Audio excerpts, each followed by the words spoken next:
हाँ तो दोस्तों, कैसे हैं आप सब। एक बार फिर से मैं आप सभी का आदर्श स्वागत करता हूं आपका आपके अपने YouTube channel Root English by Adarsh पर।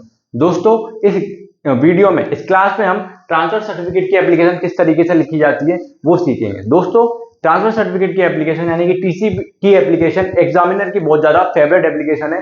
कई बार उसने बोर्ड एग्जाम्स में आपको दी है, स्पेशली क्लास 10 के एग्जाम में तो भर भर के ये एप्लीकेशन पूछी जाती है। ठीक है दोस्तों, तो पहले सीखते हैं किस तरीके से इसको लिखा जाता है। अगर आपने अभी तक मेरी लाउड स्पीकर की एप्लीकेशन वाली वीडियो नहीं देखी है तो मैं आई बटन में उसका लिंक लगा देता हूं, आप वो लाउड स्पीकर की एप्लीकेशन वहां से सीख लें। अब बात करते हैं दोस्तों काय की, टीसी की एप्लीकेशन। टीसी मतलब ट्रांसफर सर्टिफिकेट की एप्लीकेशन कैसे लिखते हैं। दोस्तों, स्पेशली स्कूल में ही लिखना होगा एप्लीकेशन को, तो हम क्या करेंगे, शुरुआत कैसे करेंगे दोस्तों। शुरुआत करेंगे हम टू द प्रिंसिपल से। क्या करेंगे दोस्तों, टू द प्रिंसिपल, क्योंकि प्रिंसिपल सर को ही हम लिखेंगे। ठीक है, आगे बढ़ेंगे तो क्या बोलेंगे, टू द प्रिंसिपल, फिर आपके स्कूल का नाम आएगा। क्या आएगा दोस्तों, आपके स्कूल का नाम। दोस्तों क्या होता है, कई बार एग्जाम में स्कूल का नाम दिया होता है, तो दोस्तों ध्यान रखना, अगर क्वेश्चन में स्कूल का नाम दिया हुआ है ना तो आपको उसी स्कूल का नाम लिखना है।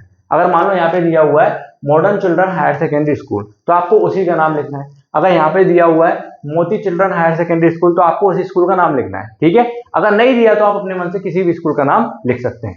टू द प्रिंसिपल, स्कूल का नाम, उसके बाद आपको सिटी लिखना है कि किस सिटी में आप मतलब पढ़ते हो, जो स्कूल है वो किस सिटी में। क्लियर, तो आप देखेंगे, ध्यान देंगे दोस्तों कि अगर एग्जामिनर ने क्वेश्चन में कोई सिटी का नाम दे रखा है, मान लो उसने ग्वालियर दे रखा है, तो आप ग्वालियर लिखेंगे, रतलाम नहीं लिखेंगे। अगर नहीं दिया है तो आप अपने मन से रतलाम, गुना, ग्वालियर ऐसी स्पेलिंग का चुनाव करें जो आपको आसानी से आ सके। कई बार दोस्तों कई सारे बच्चे ऐसी एप्लीकेशन चूज कर लेते हैं, किसी को छिंदवाड़ा लिखना है तो छिंदवाड़ा लिखते टाइम हो सकता है आपकी स्पेलिंग मिस्टेक होता है, तो ऐसी स्पेलिंग का चुनाव बिल्कुल ना करें। मैंने सबसे सिंपल स्पेलिंग रतलाम, जैसे गुना की बात कर लो वो भी सिंपल है, ग्वालियर भी आसानी से लिख दिया हो सकती है। ठीक है, इस टाइप की एप्लीकेशन आप लोग, सॉरी इस टाइप की स्पेलिंग आप चूज करें। ठीक है, उसके बाद आपको स्टेट लिखना है, क्या है, मध्य प्रदेश। अगर आप उत्तर प्रदेश से तो आप लिखोगे उत्तर प्रदेश। क्लियर हुआ। उसके बाद आपको दोस्तों क्या लिखना होता है, डेट लिखना होता है। दोस्तों मैंने लाउड स्पीकर की एप्लीकेशन में भी आपको बताया था कि भैया डेट लिखने का एक ही फॉर्मेट होता है, ये वाला। पहले आपको डेट लिखना है, फिर आपको उसका महीना लिखना है, देन कॉमा लगा के सन लिखना है। ठीक है, कई सारे बच्चे क्या करते हैं, इस टाइप से भी डेट लिखते हैं, 18/6/2025। तो इस टाइप से डेट नहीं लिखनी है दोस्तों, कई सारे ऐसे भी लिखते हैं 18 जून 2025, ऐसे नहीं लिखनी है। आपको लिखने का एक ही तरीका है, 18 जून और कॉमा लगाना बिल्कुल कंपलसरी है। इस टाइप से आप क्या कर सकते हो, डेट को लिख सकते हो। ऐसे कई सारे बच्चे होते हैं जो डेट लिखने में बहुत सारी गलती करते हैं, इसमें आपके नंबर कट सकते हैं। तो आपको डेट लिखने का फॉर्मेट यही रखना है।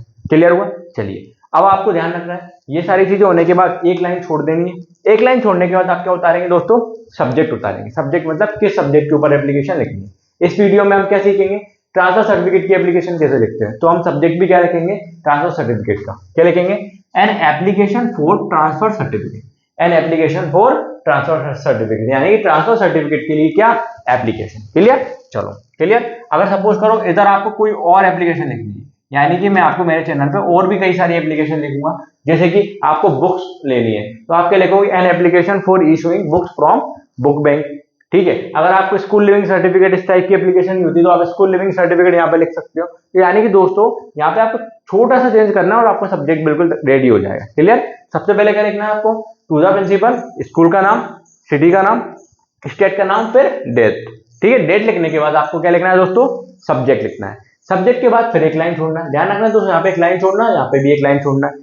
लाइन छोड़ने के बाद आप क्या लिखोगे, रिस्पेक्टेड सर। अगर आपके स्कूल के प्रिंसिपल कोई मेल है तो आप क्या करोगे, रिस्पेक्टेड सर। अगर मैम है या फिर फीमेल है तो आप क्या लिखोगे, रिस्पेक्टेड मैम या रिस्पेक्टेड मैडम। क्लियर। फिर आपको छोटा सा कॉमा लगाना है। क्या लगाना है दोस्तों, कॉमा। देखो कॉमा दो जगह लगी अभी तक, एक तो कॉमा यहाँ लगा हुआ है दोस्तों और एक कॉमा मैंने यहाँ लगाया हुआ है। क्लियर हुआ। चलो अब आगे बढ़ते हैं। ठीक है, चलो पढ़ते हैं। आपको मैंने देखो ब्लू कलर से तीन लाइन लिखी हुई है, ये तीन लाइन अधिकतर एप्लीकेशन में कॉमन ही रखना है हमको। क्या है application line common, with due respect I would like to say that. मैंने आपको लाउड स्पीकर की एप्लीकेशन लिखवाई थी, उसमें भी मैंने यही लिखा हुआ है, with due respect I would like to say that I am a student of class 10 in your school. अगर आप 9 के स्टूडेंट तो क्लास 9 लिख दो, 11 के तो क्लास 11, 12 के हो तो class 12। Clear. In your school, इतना लिख दिया। इसके बाद अब आपको अपना रीजन बताना है कि भैया किस वजह से आपको ट्रांसफर सर्टिफिकेट यानी कि टीसी की नीड पड़ रही है। क्लियर। चलो, माय यानी कि मेरा, फादर यानी कि मेरे father, my father has been transferred, मेरे पापा का क्या हो चुका है, ट्रांसफर हो चुका है। My father has been transferred to Bhopal. क्या हो चुका है दोस्तों, भोपाल हो चुका है। फ्रॉम रतलाम। कहाँ से? रतलाम। तो देखो आप रतलाम के स्कूल में लिख रहे हो ना एप्लीकेशन में कि आपका स्कूल कहाँ है? रतलाम में, और आप कहाँ रहते हो? रतलाम में, लेकिन आपके पापा का ट्रांसफर कहाँ हो चुका है? भोपाल हो चुका है। क्या बोला दोस्तों मैंने? My father has been transferred to Bhopal from Ratlam. Clear हुआ? देयरफॉर का मतलब होता है इसीलिए I am not be able to, मैं सक्षम नहीं हूं, कंटिन्यू माई स्टडीज हेयर, मेरी स्टडीज को कंटिन्यू करने के लिए यहाँ पे। ठीक है, क्या बोला मैंने? मेरे पापा का ट्रांसफर रतलाम से भोपाल हो चुका है, इसलिए मैं यहाँ पे स्टडी करने में समर्थ नहीं हूँ। इतनी बात क्लियर हुई दोस्तों। उसके बाद आपको एक लाइन छोड़ना है, एक लाइन छोड़ने के बाद आपको अगली लाइन से लिखना है क्या?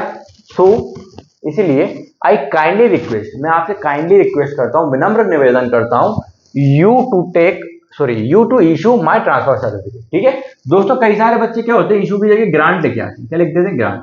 दोस्तों ऐसा नहीं करना, जब आप छुट्टी लेते हो ना तब आप ग्रांट वर्ड का यूज करें। ठीक है, जब भी कोई चीज लेनी होती है आपको तो वहां पे इशू वर्ड का यूज करना है। ठीक है, जैसे आपको बुक लेना है तो बुक भी इशू कराई जाती है, टीसी लेना है टीसी भी इशू कराई जाती है, आपको कुछ मार्कशीट लेना है तो मार्कशीट भी इशू कराई जाती है, कुछ भी चीजें लेनी हो आपको उस टाइम पे इशू। लेकिन छुट्टी लेते टाइम आप क्या यूज करते हैं? Grant, kindly grant. लेकिन अपन क्या करेंगे? इशू क्या? माई ट्रांसफर सर्टिफिकेट, यानी कि मेरी टीसी। सो डेट का मतलब क्या होता है दोस्तों? ये क्या है? कंजंक्शन है, मैं आपको ऑलरेडी बहुत बार बता चुका हूं। सो डेट मतलब होता है ताकि। क्या होता है दोस्तों? सो डेट मतलब ताकि। Clear? So that I can take admission in another school, ताकि मैं किसी और स्कूल में, यानी कि आप भोपाल जाओगे तो भोपाल में क्या ले सकूं? अनदर स्कूल में क्या ले सकूं? एडमिशन ले सकूं, विदाउट एनी प्रॉब्लम, बिना किसी दिक्कत के। ठीक है, आई हैव क्लियर, मैंने सारी की सारी चीजें क्या कर दी, यानी कि सारे के सारे मेरे ड्यूज, यानी कि मेरी जितनी भी फीस बकाया थी ना वो मैंने क्या कर दिए? क्लियर कर दिए दोस्तों। सी है, ठीक है, क्या कर दिए? क्लियर कर दिए। And return the library books, और जितनी भी बुक्स थी ना लाइब्रेरी की जो मैंने ली थी वो भी रिटर्न कर दी। ठीक है, अब आपने फीस भी पूरी दे दी है, बुक्स भी रिटर्न कर दी है, तो आपको आसानी से टीसी मिल जाएगी। उसके बाद आपको एक लाइन छोड़ना और क्या लिख देना है दोस्तों? Thank you. ठीक है, आप चाहो तो थैंक यू भी लिख सकते हो, आपका मन कर रहा है थैंक यू लिखने का, थैंक यू भी लिख सकते हो, कोई दिक्कत नहीं। फिर एक लाइन छोड़ना, फिर लिखना आपको क्या? योर्स ऑबिडियंटली। क्या लिखना दोस्तों? योर्स ऑबिडियंटली। फिर उसके बाद आपका नाम, उसके बाद क्लास 10। यहाँ पे आपको लाइन नहीं छोड़नी है, सिर्फ देखो मैं आपको रेड पेन से हाईलाइट कर दूं जहां पे लाइन छोड़नी है। एक तो लाइन यहाँ छोड़ देना है, एक दोस्तों आपको लाइन यहाँ पे छोड़नी है, एक लाइन कहाँ पे? यहाँ पे छोड़नी है, एक लाइन आपको दोस्तों यहाँ पे छोड़नी है। ठीक है, और एक लाइन यहाँ पे छोड़नी है। ठीक है, मैंने आपको सारी चीजें बता दी कहाँ कहाँ लाइन छोड़नी है। दोस्तों एक और बात ध्यान रखना, अगर आपको, कई सारे बच्चों को क्या होता है, दिक्कत क्या होती है, ओबीडियंटली की स्पेलिंग याद नहीं होती। अगर आपको ये याद नहीं होती ना, आप चाहो तो इसकी जगह पे आप ये भी लिख सकते हो। क्या लिख सकते हो? फेथफुली। क्या लिख सकते हो दोस्तों? फेथफुली। अगर ये भी याद नहीं हो रही तो आप इसकी जगह पे सिंसियरली भी लिख सकते हो। ठीक है, क्या लिख सकते हो?